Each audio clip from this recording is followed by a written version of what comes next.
My name is Giselle, and I am the Communications Director of Slow Food USA. It is an incredible honor and pleasure to be having this conversation with these three chefs here today. Yesterday, we had the opportunity to screen the film Gather, which is available on iTunes and Amazon, and I cannot recommend it enough. I think it is an incredible piece of work and a really important story. So if you have not already seen the film, please go see it. And yesterday, we launched a project that we did in collaboration with FAO and a group of Indigenous chefs that we met with via Slow Food Turtle Island. The Slow Food Turtle Island Association is the Indigenous Terra Madre Network Association of North America, which is known as Turtle Island to the indigenous communities that first inhabited this land. My name is Giselle. I am coming to you from actually a convergence of three different native lands: Yakima, Warm Springs, Wasco, and Rishram, in what is current day Oregon State. So without further ado, I'm going to turn it over to these three chefs. Anna just put a link into the chat with the recipe booklet. There are 14 recipes in there. I've already made a couple and they're fantastic, as much because they taste good as it's just a wonderful exploration into the ingredients and the recipes and the stories behind those ingredients and the lands that they are native to or cultivated on, or the role they play in indigenous foodways. So I would love to turn it over to the three of you. We have Crystal, Nephi, and Elena here with us today. Thank you so much for your time, for your recipes, for your presence, and for your energy. So I'm just going to ask the three of you to introduce yourselves and let everybody know a little bit more about who you are, where you are, and what you do. So Crystal, maybe we can start with you. Hi, everyone. My name is Chef Crystal Wahpepah. I'm Kickapoo, and I'm Sac and Fox from Oklahoma. I live here in Oakland, California on Ohlone land, and I run a catering business, and I love indigenous foods. I love promoting indigenous foods, of what beautiful healing foods they are. Great. And Elena? Hani pi, hani karigiwi, Ho-chunk rajda, ha mani wenga hingade, egi mefde rajda, Elena Terry. My name's Elena Terry. I am a Ho-chunk from Wisconsin, and I am the executive chef and founder of Wild Berries, which is a community outreach mentorship program. I am also the Food and Culinary Program Coordinator for the Native American Food Sovereignty Alliance, and I coordinate the Chef Mentorship Program there, which is services chefs throughout the Americas, indigenous chefs, and traditional cooks. I also work in a partnership with the Intertribal Agriculture Council and the American Indian Foods Program in promoting responsible agriculture and making sure that we are able to provide product to the chef and just support to the farmers and the growers. And I also work in partnerships with the UW here in Madison Horticulture Department in growing out and multiplying seeds, and also with tribal farms. Sean, hello. Nice. So I'll turn it over. Great, welcome Sean. We're glad to have you in this conversation. Thanks for joining. Nephi, I'm gonna send it over to you to introduce yourself, and then Sean, if you can do the same just after, that'd be great. Okay, hello everybody. Thank you for taking the time out of your busy schedules to come and join us for this webinar. And thank you for those of you that have taken the time to view the film Gather. It was a film that was 3 years in the making. And I feel like it was a great testament to the individuals across Native America that are engaged in work like this. As you can see, and as those of you that know, some of the work with indigenous foods, it's very diverse. And the field is quote unquote wide open, I like to say. I'm White Mountain Apache on my mother's side. I'm Diné or Navajo on my late father's side. I've been cooking professionally about 22 years now. And Native foods has been my greatest education. I could not have planned out the path of my life all the way up until this webinar. it's a journey that continues to lead and guide in a principled way. I feel like echoing the ancestral voices of foodways and science that are integrated into the foods themselves, we are able to weave a very powerful and authentic narrative of our Indigenous identity and history. So along the path of 22 years from a young line cook to a chef leading teams, it's been an amazing journey of failure and some successes.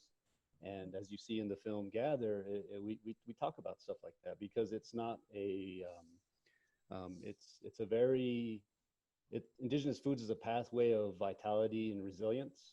A lot of trial and error in this generation we're in. And so for me, I try to just do my best to keep it real. I currently work in substance abuse treatment work. I'm recently became a clinician and a chef too. As a parent and as a community member, I do my best to reflect those voices in stuff that I do. So that's kind of me in a nutshell, but I'm a dad and a community member. I like to have fun. I like to do cool stuff and not take it too seriously, but it's serious work.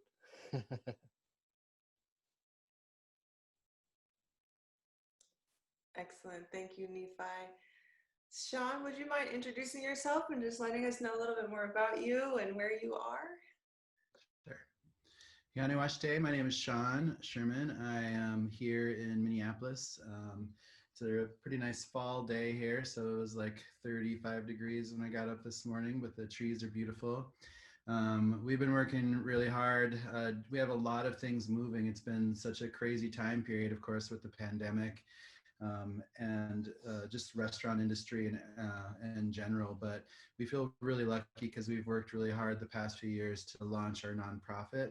So we're just up and getting Indigenous Food Lab going this year. We just moved into our kitchen space a couple of months ago, and we're getting ready to do a big remodel, and we're just really excited about all of the work that we're going to be doing with our nonprofit kitchen. We've been active in the nonprofit kitchen at the Food Lab ever since George Floyd was murdered here in Minneapolis. So we've been pushing out up to 400 meals a day, just feeding our community. And we've been taking a lot of hot food out to the homeless encampments, which are right next to us, downtown Minneapolis and uptown Minneapolis area. And they've been kind of moving all over. So we've been really trying to serve the need of trying to feed everybody that needs food and really kind of doing our part of basically serving healthy Indigenous foods and making that accessible, supporting our local growers. And it's unfortunate that the majority of our homeless encampment people are from Indigenous communities. So there's a lot of disparity going on there. And we're really just trying to make sure that these community members who are part of our community have access to healthy foods. So we're just really happy to be doing our role. We're excited to be launching our first sous chef restaurant next summer also. It's going to be a pretty big deal. It's a really big restaurant. It's really beautiful. And we're going to be focusing the menu to reflect on the Dakota land space that we're on. So the restaurant will be called Owamni. Because of the sacred waterfalls that used to be right in front of where the restaurant will be downtown Minneapolis along the Mississippi River. In the Dakota name that was called Owamni Yamni, which meant place of the swirling waters, which depicted a natural whirlpool that formed below one of the waterfalls there. And it has a lot of stories and mythology and sacredness to that area. So it's going to be amazing to put a Dakota focused place on this Dakota sacred land space for the first time in such a long time. So we've just been super busy just trying to get all of these pieces together, trying to open up 2 kitchens in just a matter of months now, over such a crazy time period of human history with the pandemic going on and so much political divisiveness happening. And we're just trying to stay focused on our role of just making healthy Indigenous food. Excellent. Thank you, Sean, and thank you all. Thanks for the incredible work that you're doing. I feel really lucky that we get to hear from you. You're all so active in your communities. I'm going to kick us off with a simple question that I hope will spark more conversation, and you can take it from there. Nephi, I think it was you in the film yesterday. I quickly jotted it down as I was watching, but you said something that really resonated with me, which was, we are not transforming the food is transforming us. I believe that was you in the film. And I would love to know from all four of you, in writing recipes, or since you have sort of formalized your cooking, you know, in the sense of being a chef, where cooking is really something we do for family, for community, for nourishment. Can you talk a little bit more about that idea and how that drives you in coming up with a recipe, or what the ingredients you use in the recipe are? How do each of those ingredients, how have they transformed you? How do they feed you more so than just being something in the list of ingredients for a recipe? Well, I can definitely share with everyone that that phrase actually came from a chef friend of mine named Arlie, and I heard it in passing, and it really stuck with me also. Here's an example of how it applies to me. Is that as a younger chef, as a younger line cook, really engaged in the culture of professional cooking, from moving through ranks from line cook to sous chef, chef de partie, chef de cuisine, executive chef, all that hierarchical climb. I had a certain mindset, and all along the way, native foods were there, don't get me wrong. But as I wanted to study and understand native foods more, I wanted to really capture what it meant to be a native chef. I wanted to understand and reflect like my grandma, you know. I wanted to understand and reflect my dad or my mom or my aunties. And I didn't really get that reflection through really technical fine dining cooking, but I loved the technical fine dining cooking that I was learning. And it was through following the native food history and letting those seeds kind of guide me through Turtle Island, so to speak, from Mesoamerica to South America, then up into the north. The food journey, the scientific history of it all began to transform my life. It was native foods that brought me to terms like indigeneity. It was native foods that brought me to terms like decolonization. It was native foods that brought me to recovery and sobriety. And it was up to me to walk through the door and live the life. So that's how it has changed my life in big ways and in very small ways. So I hope it's like that for others too. That's my sincere hope.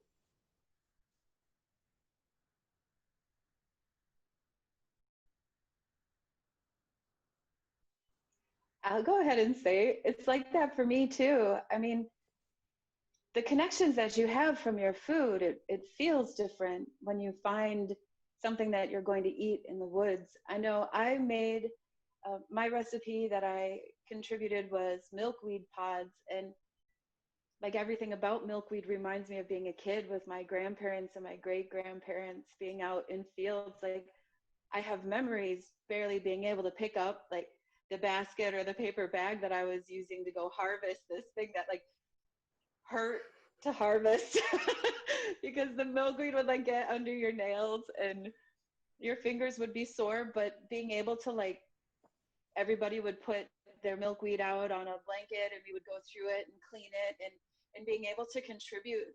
Like I remember that being 2 or 3 years old, and I was thinking, if I wanted to share something with our community and that connection, there's so much more. There is the story behind learning how to cook that, you know, that milkweed pod or the milkweed bud or the leaves, or, you know, it's the sensical memories and the blood memories that you create, and it does nourish you differently, and it does connect you and drive you differently. I think like it kind of steers you where you need to be at the moment. And I think the stronger those connections are, and the more you recognize your place as an Indigenous person, as a steward of the land, and representing these like incredible ancestral ingredients that have endured for centuries, like it's a different kind of experience cooking, and a different kind of experience consuming and having that conversation that goes along with those meals too. So I mean, I agree with you. And if it's the same Arlie that I think, I mean, those kinds of words are, they resonate differently, because you do feel it differently when you connect with those ingredients. Like when you do have things grown specifically for you, and that's you know, I know a lot of people talk about seed to kitchen or seed to table, and that's what we have to do to exist in our, you know, in what we want to do. We have to go to the seed and we have to grow it. And it does take, you know, if you have a poor crop on anything, it's a whole year to recover, and sometimes longer than that, to get that ingredient back. And people don't realize the time, and being able to adapt those skills to make substitutions or to really honor those ingredients when they come back. You know, it's a lot, but like you said, Nephi, like I have like 5 jobs, and I'll still take on more because I love what I do. Right, Sean? Crystal, I think we all kind of are in that same boat. But anyway. Well, I like to say that for me, when I do recipes, and I love to create, how I create comes from something within. And I know it's my ancestors or something, like where I'm still, after decades of coming from a family of historical trauma, coming from, you know, mental alcohol. And I always talk about how life is a circle. And so when I create, I get into this zone, and I call it's a healing zone for me. And when I do, I have memories of, you know, a lot of people don't know this, but I went to elementary school, and in my elementary years in Wahpepah, California, on the reservation over there. And I remember just different things when people see berries in my recipes, and that was something that came from something good in my childhood.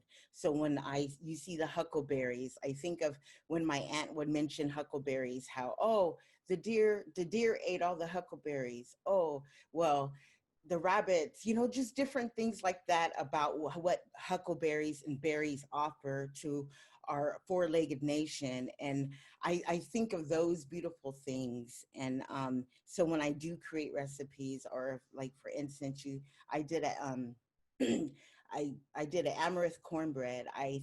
The amaranth cornbread is mainly from my grandmother, from the cornbread, and the amaranth from my spiritual auntie.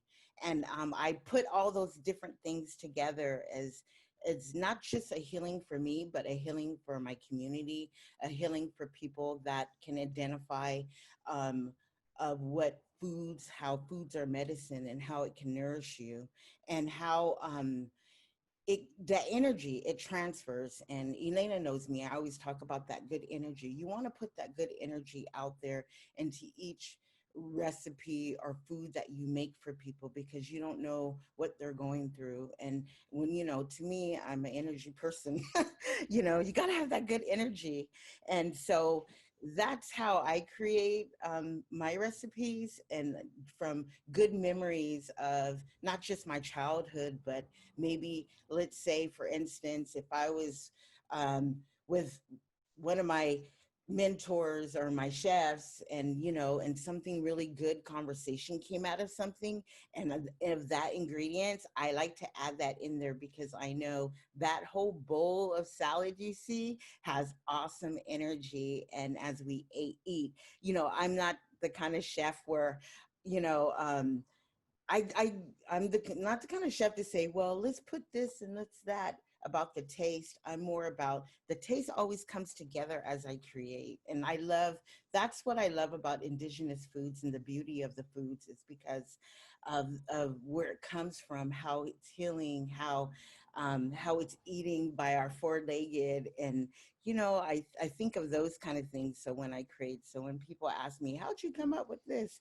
You know, it's just different pieces, what's partaking in my life, or in my community's life, because I'm here in Oakland, California. And you know, in our native community is so huge and so beautiful. Even though I'm Kickapoo and I'm Sac and Fox from Oklahoma, but I was born here, and I feel that I'm from here, and my heart is from here, you know. And so I just wanted to share that. So when people see certain recipes of mine, there's always a story behind it, not just the human story, but the four-legged story, but also a healing story about it. I just wanted to share that. And I guess when we've created a lot of recipes, you know, like when we were working on the cookbook, we just really wanted to kind of showcase how we were approaching it. First off was just by removing some of the colonial ingredients that we knew didn't live here that long and haven't really been around. And we just, you know, we weren't trying to recreate recipes of the past per se, but we were just trying to understand as much knowledge from our ancestors as possible to apply that ideology into the recipe design. And simply, it's really just making food taste like where you are. So it's learning the plants around you. It's that deep connection with the environment, which all of our ancestors have, with these plants, with these seeds, with these stories, and finding that reconnection and kind of letting the environment kind of show you what kind of ingredients you can put together. And chefs, you know, we get to be fun, we get to have fun, we get to be creative, we get to try new flavors, we get to think about color and texture and all those pieces and make it fun and interesting. And you know, the beautiful part about all this native and indigenous food is just the health aspect. You know, it's just you know, we have this wonderful, extremely plant diverse diet with so much to choose from, and it's so diverse, it changes all over the board. And we just wanted people to see that amazing diversity and to celebrate that diversity, and to know that, you know, this wasn't centered on a single chef. This was centered really how indigenous peoples all across this land were surviving and living for centuries and millennia, and how much more there is to explore and how much more there is to learn for us to reclaim a lot of this knowledge of our ancestors, you know. So I think it's going to be a really fun journey, and it's going to be a really fun next era, as there's going to be more and more indigenous chefs out there coming up with cool recipes, showcasing region, showcasing cool flavors of both wild foods and heirloom varietals, supporting their local growing scenes. And there's just going to be a lot of cool stuff out there. So I'm excited to see what people come up with. I am also excited for that. I think it's really beautiful. Thank you for those comments. I think that there's a couple of things that come up consistently, and one is healing. And I think that's a really powerful notion that it seems to me fairly consistently is put into your endeavors in food, from the stories that I've read and the recipes in here. So, and then another thing that I hear often, especially in engaging with Slow Food Turtle Island, is the notion that food is life. And this is something I believe wholeheartedly, and have tried to absorb some of the indigenous wisdom around that idea. And so I'm curious of your take on that. Why food is life, and why and how non-native people can look at indigenous wisdom to heal our connection to the environment and the food we eat, and take it from a place of just like 3 meals a day, whatever is popular, to a more sacred and a more intentional act that we're engaging in.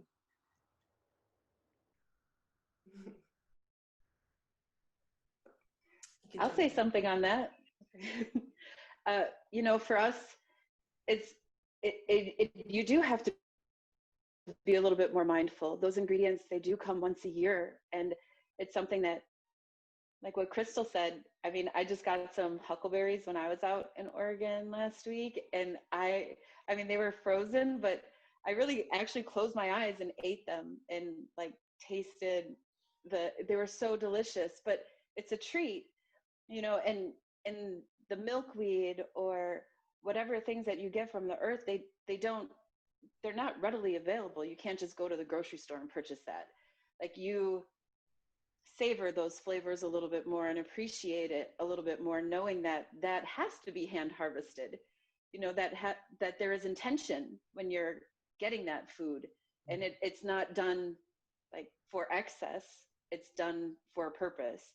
And I think that when you think that way and you connect to your food that way, it is a little bit more different of an experience, and it is, you know, a little bit more mindful. I know that I've brought some ingredients to Crystal and to Sean that I did go out and specifically harvest with them in mind, and hoping, like, you know, thinking that there's good thoughts, like what Crystal was saying before, and going and getting these ingredients. And it's really removing yourself from what we're in today and going and taking the time to do that, and being mindful in the act of harvesting and then in preparation. And it's just, you you connect to your meals a little bit more, and you do get nourishment more, and you don't feel as full. And it's a very mindful act when you consume those meals that are prepared that way.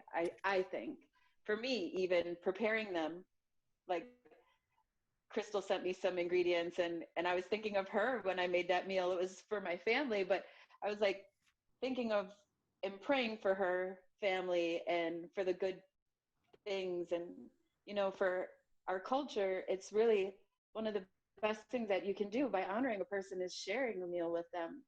Like, you used to have to travel great distances to see your friends, and when they showed up, they'd be tired and needing that nourishment and that intention in cooking a meal and having these long visits and stuff. Like, that's been lost in convenience lately. And I love being able to remember that and to take the time to, like, an entire day to cook a meal and to share it with family and friends. Anybody that's had that on any level, not necessarily Indigenous, knows the good feelings that you have when you leave those kinds of gatherings. So when you add those different layers of harvesting or growing or even processing our foods into that meal, it just becomes like this wonderfully spiritually nourishing time. And even though I don't necessarily get to eat as much of my meals as I'd like to, like, for me, that part comes from cooking it and being engaged in that way. And I love doing everything from foraging to cooking those meals too. Yeah, hey, Elena, you make me really think of how our foods really teach us in a lot of ways. Whenever I'm working or teaching or cooking or whatever it is, I always like to say for people to use our sense of taste as an investigative tool. Basically, and as that relates to healing, like when you first encounter a wild foraged native foods that might be, say, from your tribe or another tribe, when you taste that ingredient, sometimes it's way out, far from what we're used to eating, right? And what I like to do is I like to taste, and I like to wonder, like, why did my ancestors like this food? What about this bitterness, this sweetness, this type of food? Why did we like it so much? Why has it stood the test of time? Or why did it go away, right? And then that kind of opens the door to different realms of healing. And even as you were talking about eating the frozen huckleberries or the berries, in the recovery work that we do mindful tasting or mindful eating practices too. You could even say that when we're doing an assessment for treatment plans, we consider the biopsychosocial of an individual and meeting them where they're at. So it's the same thing with native foods too. The native foods have they carry their own memory, they have their own legacy. And when we participate or interact with them, they teach us, and that's healing in itself. So that's what you made me think of. It's pretty cool.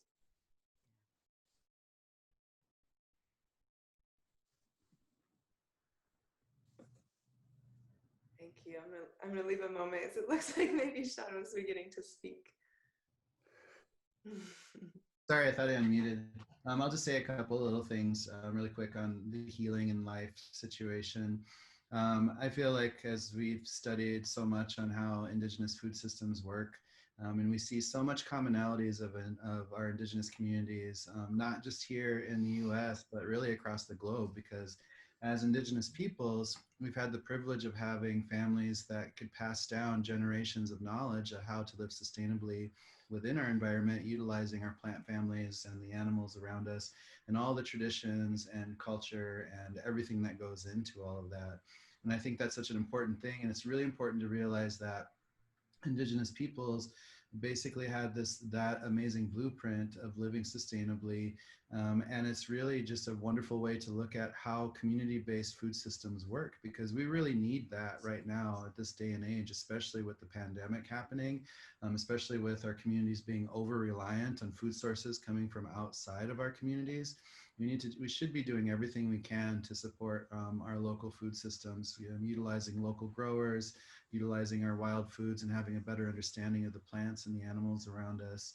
And that's because life, the health and the food is the center of everything for our Indigenous indigenous ancestors. It's what we all worked hard towards, you know, whether everybody had to play a role. You're hunters, you're farmers, you're gathering, you're foraging, you're building tools, you're teaching your children how to do it, you're just maintaining everything from, you know, you're teaching kids from the time they can walk, how to learn. And that's such an important part. And non-indigenous people can really take a better understanding of how we can move towards a better future if we adopted more indigenous practices into our food systems and had a better and deeper connection with our environment alone. They would understand why, as indigenous peoples, we work hard to protect our resources, our natural resources, because we want to protect those resources for our future generations, and for our children, to make sure that they have them. So I think that, you know, we all can easily agree that our food is medicine. And that's just because, you know, we ate so closely to the earth, and we were so in tune with it. We were very careful not to destroy plant species, and not to destroy environment. And I think those practices are something that the entire world needs right now.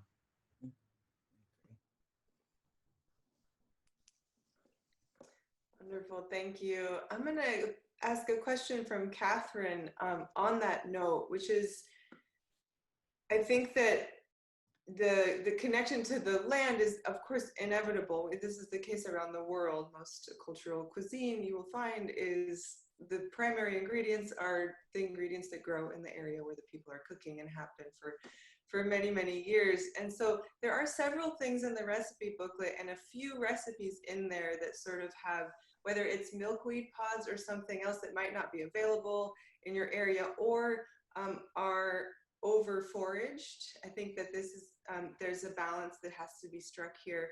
And so I have two questions on that note. There's a couple notes in the recipe booklet about foraging and when you shouldn't, essentially, and when you should leave that to the stewards of the land, when there's enough to go for it. It's, I think, a little bit hard to know sometimes. So those notes are important, are an important part of those recipes. Catherine has asked if for a non-Indigenous person that wishes to incorporate more of these food items into our diets, is it possible without depleting the resources and species or having an adverse effect on populations or the presence of those things? And what I want to add to that is, how do we center your knowledge, your wisdom, your experience around our approach to acquiring those ingredients, or being able to taste them, or being able to bring them into our kitchen? I'll say really quickly that to Catherine, you know, you're most likely already eating about 75% native foods anyway, from tomatoes, chilies, corned beans, squash, chocolate. If you're talking specifically about wild foods, I definitely think there is some caution to take, and you know, just do it responsibly, do it seasonally, and do it legally. Make sure that you're not on someone's private land or something where you can get caught for poaching. But it is really important to consider the lineage of where these species come from, because there is such a thing as cultural intellectual property for tribes and peoples. So just keep that in mind.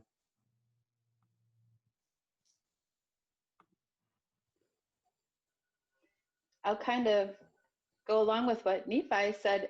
I think that if you do anything responsibly and, you know, with good intention, you're not going to over harvest or you won't misuse something like that. Like, find a safe place and slowly go into that, because like some of these things is our knowledge that you really need to dive a little bit deeper into. Like, we can eat milkweed, but at certain stages it's toxic. So you don't want to be the person like harvesting at the toxic stage. So it's even just being responsible and knowing the plants that you intend on going for. I know here in Wisconsin, we were having issues with over harvesting of ramps, because it all of a sudden was like this novelty, and everybody was going out and harvesting them and not realizing the strength of that taste or how to preserve it. And I think that's something that maybe, I mean, I can speak for, is when you go to forage, you also have to anticipate the time it takes to preserve that food. So it's not just like, oh, I'm going into the woods and I'm going to get this. It's like, I am going to get morels, and then I have to dry these morels, and I have to do this to these, or however you're harvesting. Like, I was going out and getting sunflowers, and I would only every day get enough that I knew I could process at the end of the night. So it's also doing stuff like that and making sure that you're responsible in what you harvest so that you don't harvest and then it just goes to waste either. And I think that's with any type of vegetable or, you know, food source that you're using, but it's especially true when you're harvesting stuff from the wild. Yeah, and I'll just say quickly, you know, I think it's just an education opportunity for everybody. We should learn our plant species around us more, and we should have education to offer to teach that to kids and adults when it comes down to it. Because it's something that we can all be utilizing, and the sustainability of understanding of how to utilize the plants around us is so important because it's so easy to disrupt and destroy some of the natural plants around us if people don't know what they're doing. And people who are out there with the intent of commercialization and capitalizing off of some of these flavors aren't really helping. You know, we should be utilizing a lot of these land spaces and a lot of these plant species for the purpose of health for our communities. We really truly believe that permaculture design is one of the better ways to go about that, because we are advanced enough to be able to landscape any way we want to, and we should be landscaping with the purpose of food, you know. So we should be putting plants in the ground, plants that like to grow in our diverse regions, putting those in the ground and creating diverse plant growing areas where we can have wild orchards of things growing for us to be able to harvest. So we're not disrupting some of the natural areas where the wildlife like to be. We can be putting these kinds of situations within our own living spaces and growing a lot of amazing diverse foods for ourselves and for our communities, like in that manner. So I think, you know, people need to address a lot of these environmental issues, but people need to be very aware of how, if they don't know what they're doing, can damage some of this land space out there, and have to be really careful. So I just suggest that people take the time to educate themselves and to find people who know what they're doing to show them those ways. Thank you. This is a really nice segue into another question from English. I'm going to preface this question with one more thing of many that I heard in the film that stuck with me. And I think it was Samuel who said, the Industrial Revolution is over. We need to be part of the restorative revolution, which is an idea that I really find important. That what does it mean, this restorative revolution, and how are we really just returning to wisdom and knowledge that you and your ancestors have carried the whole time? And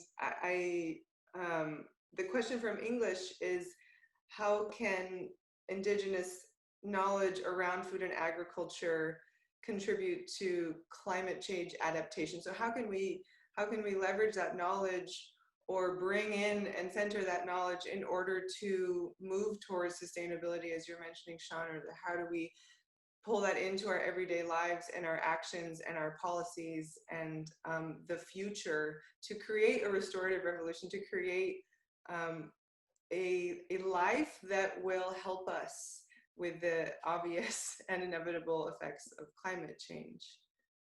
That's a big question, I realize. I'll jump on it super fast. I just really believe that this is a really important time in history for Indigenous peoples, especially here in the US and North America where we are, because we went through a really intense history, a really intense traumatic history as Indigenous peoples. I really see the 1800s as a century of just so much genocide, displacement, erasure, and so much strong trauma happening towards Indigenous communities. And then I see the 1900s as an entire century of assimilation efforts, relocation efforts, and invisibility towards Indigenous peoples. And it's taken us this long to be able to get to a point where we as Indigenous communities can be educated. We can be highly educated. We can relearn a lot of the knowledge of our ancestors. We can pick up on the Indigenous education that was meant for us just a little over 100 years ago. You know, thus all this Indigenous knowledge that should be passed down through generations was disrupted through assimilation and non-Indigenous education efforts, and we need to reclaim that. And I think it's going to be really important to realize that we are in this era of reclamation, where we, as educated Indigenous peoples, who can work together and who can see a better path forward by bringing back the health and nutrition of our ancestors and bringing that back into our communities, and utilizing a lot of the practices and ideologies, that we can get through this next era of climate change that's upon us. Because as Indigenous peoples, being so connected to the earth and so connected to the environment, we can see climate change happening in real time. And we know that we're going to have to be adaptable, and we know that we're going to have to be, again, having that connection to the environment to see how things change and to be able to roll with some of those punches. Because as Indigenous peoples here in the US, we already went through so much traumatic change with mass deforestation, the introduction of barbed wire fences, which disrupted animals completely, the loss of so many different kinds of animals, and like so much changed for us in a very traumatic time period at the end of the 1800s. And we've already been through it. So now, like, we have to utilize some of this very connected food-based systems to see how we can get through this next phase of history. And I think Indigenous food systems on the global scale can help us get there, because again, like, we've had the privilege as Indigenous communities to have thousands of generations of people to tell us how to live sustainably in all this diverse region with all these different plants. And we can do this in an organic fashion, where we're not ripping up the earth and trying to force chemicals to make things happen, that we can do this for our community and we can get through it.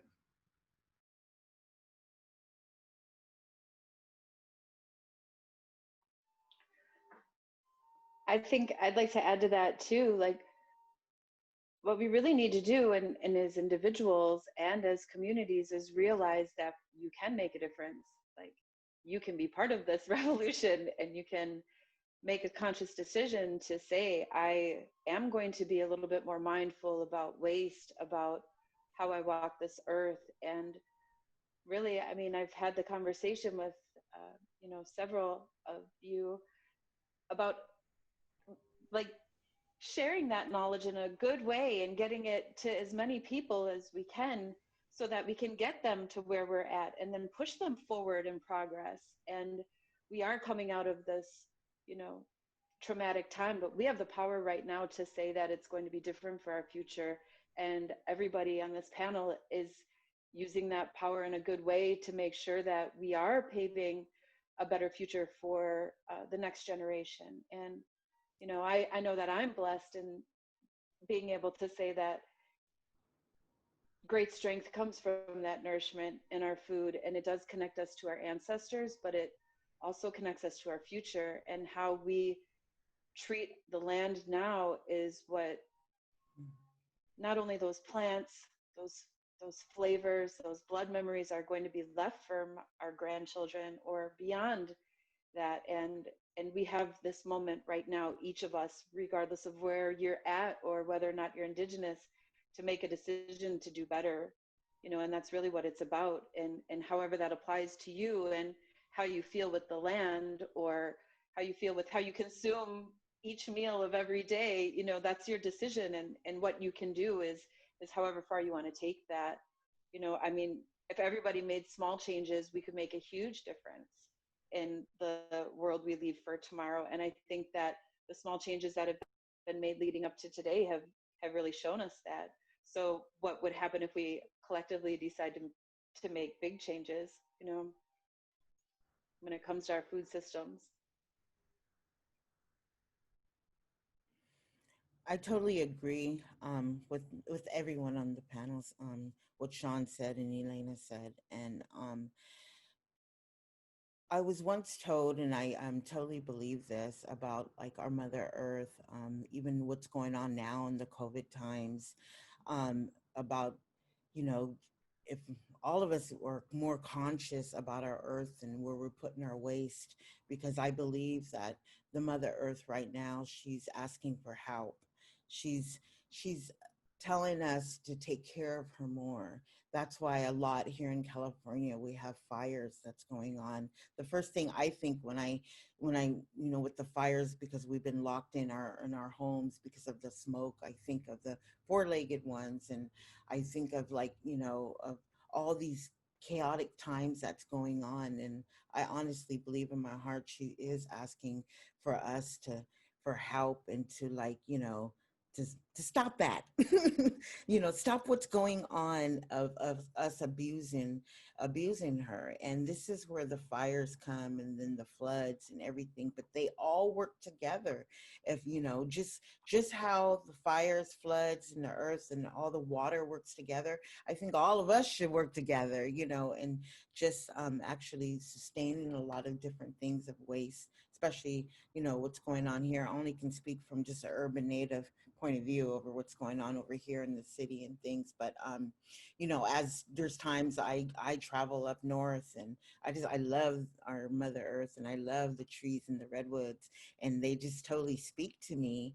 And at the same time, I'm only 4 blocks away from the redwoods where I live. And me personally, I feel that all of us work together, just like Elena said, and do our little part.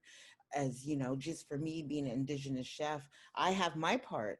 My part is choosing what waste am I going to use, or composable.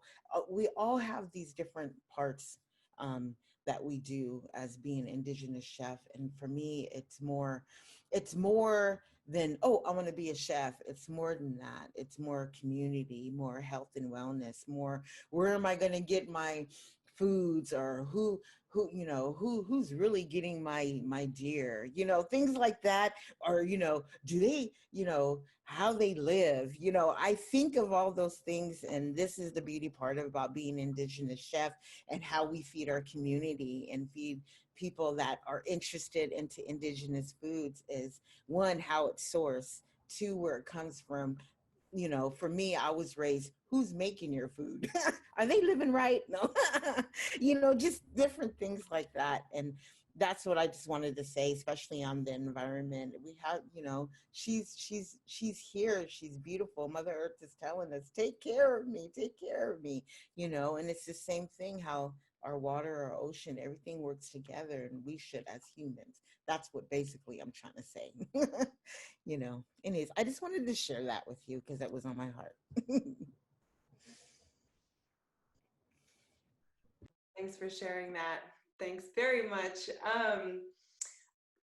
We just have 10 minutes left, so before we have to let you go. And so on that note, what I want to end on is maybe talking a little bit about the specific recipes that you contributed to this booklet.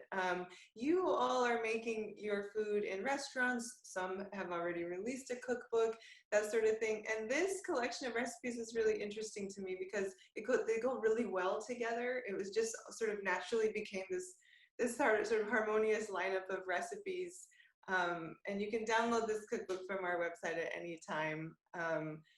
And what I'd like to know is sort of why you chose the recipe or two that you did to put into this particular collection, and then how, in 10 minutes when we disband and all go about our lives, but we have this recipe booklet on the desktop of our computer, how can we use these recipes both to, I think, really take to heart what you've just said, Crystal, what all of you have mentioned about living in harmony with the environment and cooking seasonally. Another thing that jumps out to me in these recipes, which you mentioned, Nephi, is most of these ingredients are not new to us. These are ingredients that we know, but for me, it's wonderful motivation to look deeper into what is the story behind these. And Sean, you have the choke cherry thumbprint sun cookies in here.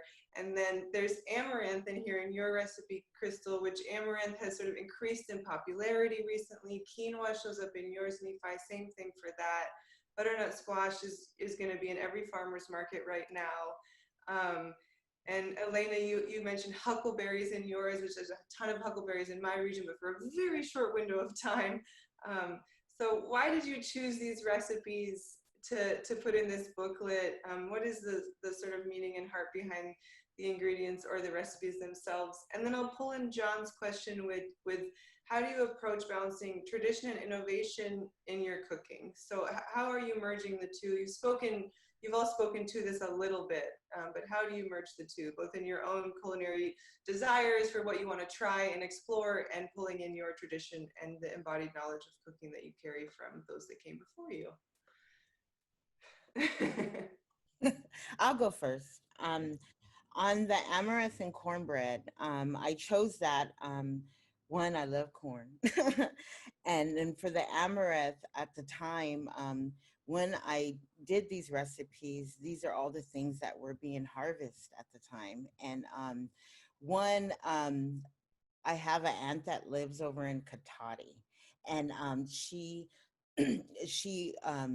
grows tons amount of amaranth, and from what the land where the land is on, and I know it had good energy. So at the same time, we harvest the amaranth, and then I end up doing the cornbread, and then from that, that's what it just reminds me of, cornbread of my aunt and cornbread of my grandmother and things like that. So I end up putting that together. And then as for the huckleberries, it was same time, they were being harvested. So I said, hey, let's just put a huckleberry salad together. And something that's one of my favorites is actually having a berry sauce over the salad. So that's how I came up with the creation on that one.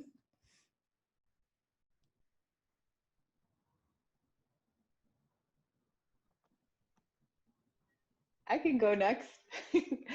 So I did milkweed pods and then wild rice and roasted vegetables. I love root vegetables, and the more colorful, the better. And I love squash. And when I was looking at the kind of like what Crystal said, I went out and got milkweed pods. Like when we were asked or approached about doing these recipes, I was actually in my garden and I was harvesting them, and I was like, they're so delicious anyway. They're so delicious anyway. So I picked them up, and I love blue corn. I use it for everything. Like the corn flour, I've pretty much substituted out white bleach flour for anything corn flour, and so of course I'm going to crust those with blue corn. But you can use green beans, anything to kind of get those flavors and those textures into your diet. Like we personally started in our household like once a week having an indigenous soup, and this was years ago, where I was like, I need to get my kids to eat more food, that's better, and kind of get away from school lunches and stuff. And it was a conscious decision, but making those transitions and incorporating in those flavors has like transformed our entire pantry, our entire household, every meal. And now it's rare that we will have something like a beef pot roast or something where our kids are like, what, did we run out of bison? Like it's great that we've gotten to that point. And it wasn't something that happened overnight, and it wasn't something that like I was like, here we're going to eat all decolonized and indigenous. It's that we just like blue corn, and so we used it more. And we liked squash, it's my favorite ingredient, so I would transform it more. And even with the wild rice, like I was actually harvesting sunflowers, and I was thinking, oh, those grilled sunflowers are so good, I'll add this to the recipe.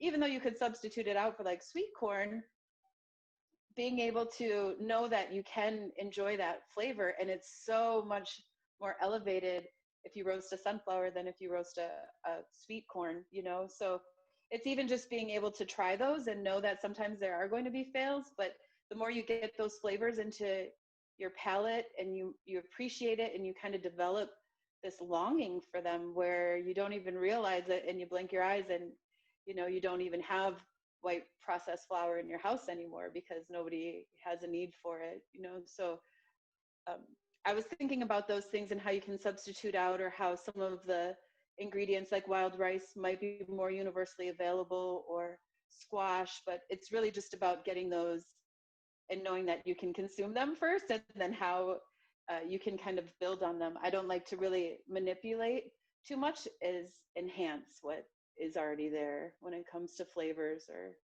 techniques. Although Nephi, I do once in a while like to throw down on a plated meal. So maybe once we can get together, I mean, I'd love to be able to do that, you know, like I love being able to cook on that level too. But when it comes to like our traditional foods, I definitely like to enjoy them, you know, in their pure flavors.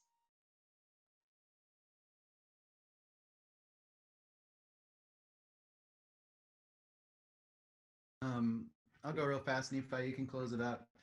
So I just want to say, you know, some of these recipes are obviously very regional and very seasonal, and people should really keep that in mind because a lot of you're not going to find all the exact ingredients, and it shouldn't be like that. You know, you should be able to explore the different regions and celebrate those flavors of where you are. So your food should taste different if you're in the Northeast, or if you're in the Southwest, or if you're in the Pacific Northwest, or wherever you might be. So like you're not going to find choke cherries commercially on in every market, you know. And you know, I think people need to remember that because I've had some newspapers sometimes ask like, oh, you know, there's the recipe that has cedar in it, can we just substitute that for rosemary or something? It's like, no, like you have to go, if you want this recipe to taste like that, you're going to have to be in an area where you can find it, you know. Because it's not like you know, it's like people were, they're like, I want to try Native American foods, but is it okay if we substitute it all out with our own foods, you know? So I think it's really important that you think about how regional and how seasonal it is, and like, you know, explore the flavors of the region that you're in, learn the plants, and you know, if there's indigenous chefs in your region, seek them out, support them, and let them come show you the way. Yeah, the recipe that I submitted, it's very simple, and I feel like that simplicity best marks native cooking. Um, on the surface, it's a very simple mixture of seeds, but I feel like it, like kind of mirroring off what Sean said, it does reflect our environment here in Western Apacheria. For centuries, we have been reliant on foodways, and we followed food seasonally. And all throughout the spring, we're planting foods. Throughout the spring, the summer, we're following foods and small game. We're practicing strategic agriculture, and then in the fall, we're harvesting and celebrating foods in preparation for winter. So that Western Apache seed mix that I supplied, it very much represents a millennia of food technology if you have an openness to view it that way. It can also be crushed into flour to create the flour before flour and sweet and savory applications. So it's a multitude of applications for that simple mix. That's why I chose that recipe. It's one of my favorites. And it's easily you can commercially do it. It's not the only Western Apache seed mix. It's one that you can replicate, but there's more diverse varieties of it. So thanks. Wonderful, thanks so much. And I think one of the things that makes the lineup of recipes work so nicely together is it does kind of cover many seasons. So in a quick glance at the table of contents, you can see, okay, this is probably spring, this might be late summer, this is something I can do in the fall. So, you know, it depends where you are, what kind of weather you're looking at and what's available from your farmers in your region, but I think there's kind of something for every season in there. And just to close it off, I would love if any of you have comments on the future of food. And Sean, you mentioned that we're seeing more and that we'd like to see more, and I think we will see more Indigenous chefs coming maybe into the mainstream, if you will, not a word I love to use, but how do we bring and promote Indigenous chefs and cooking on a world stage, essentially? How can we help support centering you and your voices and your cooking and your knowledge around cooking and approaching food, and the connection between the land and the food, which all these new concepts are not actually new. Seasonality, local eating, organic, all that stuff, none of it's new. How can we bring that into centering your voices and your cooking and the other Indigenous chefs out there who are just getting started as we move into the future of food? And then I'll just let you comment on that and we'll end there.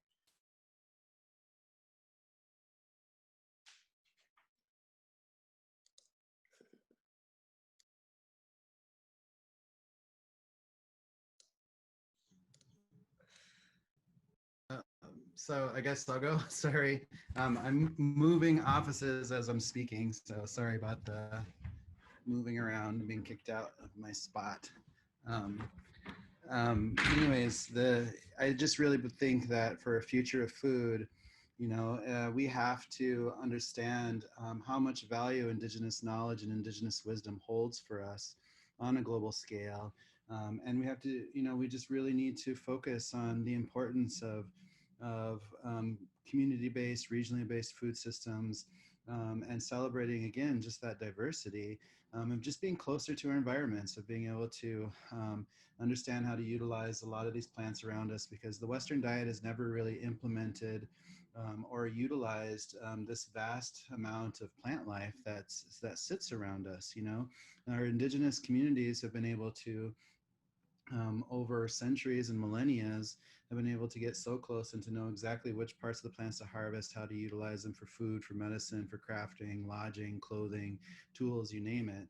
And it's going to be really important for us as we, heal as a global community, get closer to our earth, stop ripping up the earth for materials that don't feed us, and really just try to be closer and, be healthier when it comes down to it. Health should be the most important thing for us, especially right now when we're going through a global pandemic. Like, we should be eating for health. And, the work that we're doing is just trying to make Indigenous healthy food accessible to people, and trying to make a sense of Indigenous education and making that accessible to people also. Because it's not even about us, it's about the next generation. We're just trying to lay down the foundation and structure for the next generation to have all of this available to them. So when they grow up, they know where their healthy foods are, why that makes a difference, and why it's important to maintain and be stewards of this cultural knowledge.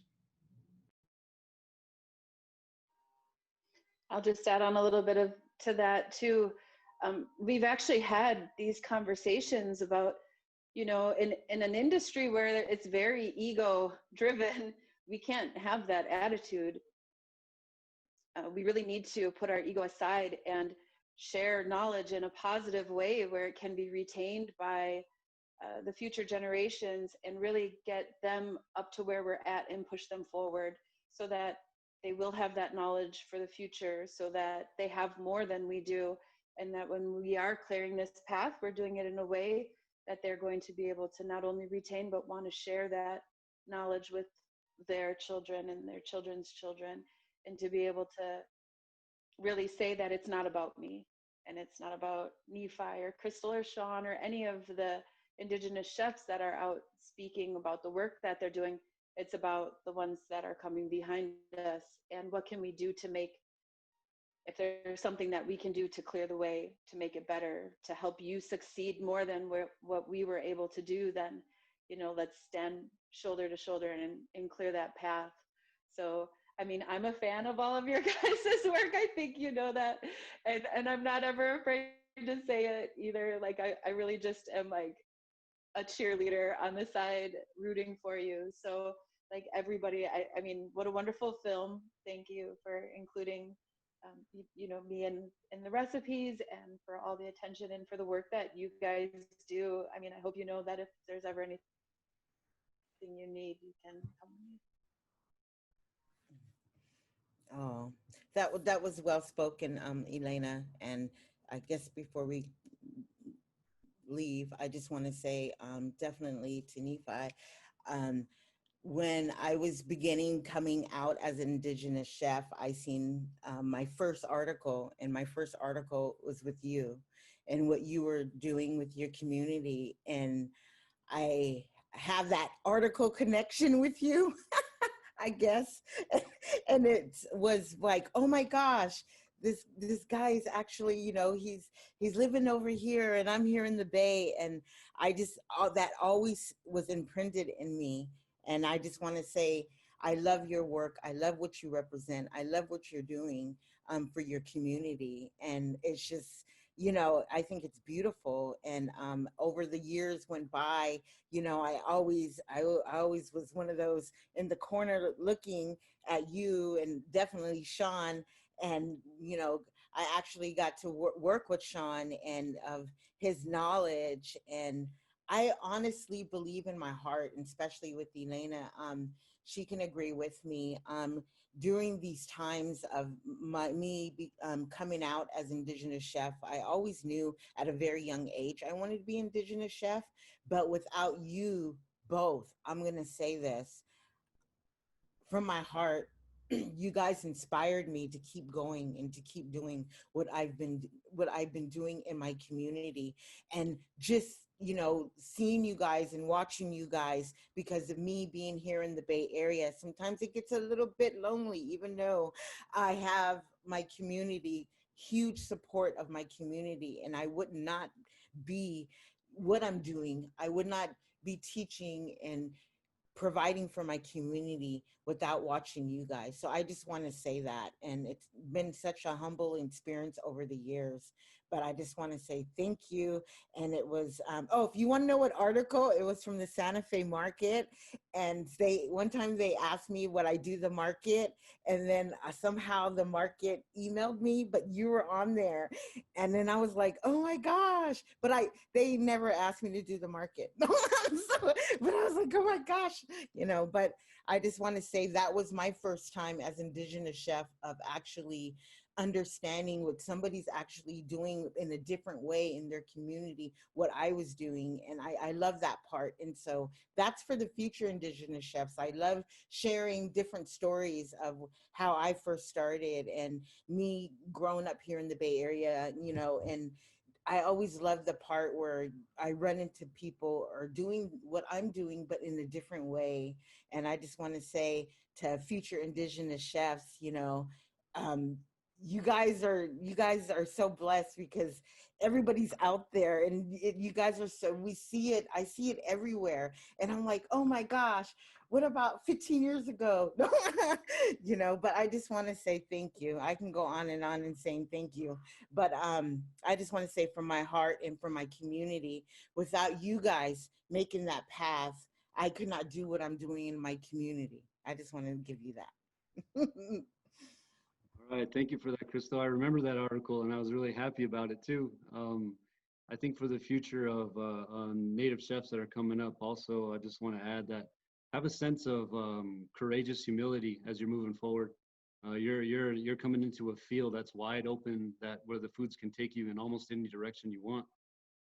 But also be very connected to who you are, and take care of yourself along the way, mentally, spiritually, and emotionally.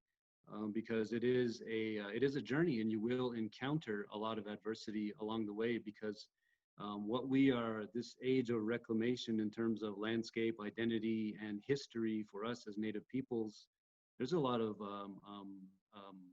I guess, denial from dominant society as we are on this journey. So be prepared to encounter some of that, but also network and build community. That's where most of the strength will come from. Remember, only you can do it, but you can't do it alone. Thank you all so much. And I think for myself and all of you out there who are non-native, let's look for ways to support these people, all of you, all the people that are coming in behind you. Look for the growers and producers and chefs in your area that are Indigenous and listen. I know that that's what I'm really trying to do. And then dig into those vegetables. I've been getting really curious with one grower that I've become friends with, and it's really fun and enriching and interesting to know her take on the first foods that she's growing. So thank you so much for your thoughts, your time, your energy, your contributions to this recipe booklet. I want to encourage all of you who are here with us today to sort of use the recipe booklet as a guide. All of your names are in there, the lands and tribes you're from are in there. So find out how you can keep up with all 4 of these chefs and the others that are in the booklet, and their peers and everyone in the community. So use that little booklet as your guide to get into it. I think that I'm very much behind the notion that every day is Indigenous Peoples Day. So if yesterday was the starting point, then let's carry on from there. And again, I want to encourage you to watch the film Gather. It's really a beautiful piece of work and an important conversation. So thank you so much to the 4 of you. We can't thank you enough. It's an honor to be here with you today, and I really appreciate your thoughts and for sharing a bit of yourselves with us. I'm going to turn this over to Tom from FAO to make a quick closing remark before we let you all go. But just a big hearty thanks from Slow Food USA. Thanks so much, Giselle. And I'd like to start by saying that I'm joining from a place that I'm currently visiting, which is Massapequa, New York, a land with a long and rich tradition and history deeply linked to some of the more prominent indigenous tribes of Long Island, New York. And I'd also like to thank all of you for this timely conversation and important collaboration. In particular, I'd like to thank Chefs Crystal, Nephi, Elena, and Sean for sharing your work, all of your expertise, your passion, and your generous contributions to bring forward this great work. Listening to your stories and those behind the recipes and the significance of the foods has really brought this book to life for me, and I think I can say for all who've tuned in. I'd also like to thank Slow Foods Turtle Island and Slow Foods USA, and specifically Anna, Giselle, and Denisa for your dedication to this project and partnership. Collectively, you've all brought forth a tremendous gift for North America and for the world at large to engage with and learn from. And as we honor Indigenous Peoples Day in the United States and globally celebrate World Food Day, this is a really timely and appropriate contribution. I think the recipe book really captures so much of what we do at FAO and who we are, in that we're a knowledge organization that is focused on food and nutrition, and we recognize and work to promote increased awareness of the invaluable and priceless wisdom and knowledge of Indigenous and Native peoples and tribes, and about all that we can learn from the food, traditions, knowledge, culture, and traditional practices of Indigenous tribes. Food is life, as has been said again and again throughout this discussion. Just lastly, I'd just like to highlight World Food Day and what it's about. It was established on October 16th, 1945, which is when our organization, the Food and Agriculture Organization, was established. And the objective each year is to try to raise awareness of issues related to global hunger, malnutrition. And this year's theme, I don't think, could be better aligned to this conversation, as this year's theme focuses on grow, nourish, sustain together. So I think it's very much in harmony with the work that you've put forth. And in closing, I'd just like to say that we at FAO are honored to be part of this World Food Day collaborative project, through which we've learned about and from 14 delicious and nutritious recipes from Indigenous chefs from across North America who are part of the Slow Food Turtle Island Association. So with that, just like to say thanks very much, and back over to you, Giselle.